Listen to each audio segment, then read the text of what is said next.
where Ron Paul is right now. Congressman, good to have you. Thank you, Neil. Good to be with you. How important is this state for you? Well, it's very important, but it's not do or die. You know, we expect to pick up some delegates as we have continued to do so, and we'll continue on. You know, it's interesting. It is a proportional vote, and along the way, right, by proportional vote, even if you're second or third, certainly nothing wrong with that. You've been very, very consistent. You could amass quite a few delegates, whether or not you get the nomination.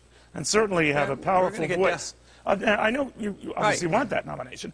But let me ask you about this process and the extremes.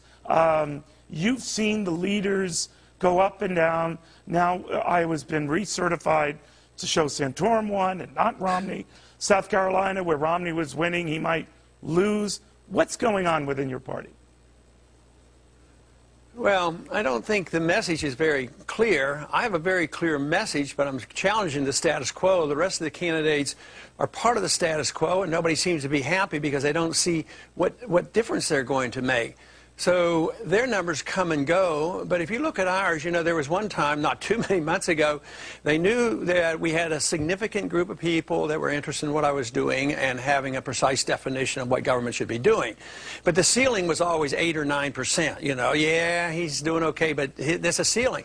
But now the ceiling shifted to about 17 or 18%. Now they're conceding that, you know, it's over 20%. And if you include independents and Democrats, our percentages are much better. You know, not too long ago, there was a poll done where I was up against Obama, and I was equal to Romney in that. So does it we have a bug you, lot of though, support from independents I mean, and Democrats. You've been a remarkable phenomenon, but I always think you're like a sort of a thin Rodney Dangerfield. You don't get any respect. Does that bug you? Well, I think a lot of people think that. Certainly Jon Stewart thinks so. You know, this whole idea. I mean, if you look, somebody told me, you know, from this last debate, I thought I did rather well. And they went down the number of times they mentioned the other three candidates in the review of the debate. And it was, you know, like 80, 90 times, depending on which it was.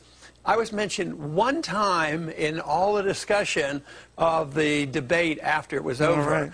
Now, you might argue I didn't win, or some people argue that I did. You had the juice. But it deserved more than one mention on all the stations. Somebody went and added these all up. Thank you, Congressman. So what's going on here? You're in this media business. I'd like to know exactly how that comes about.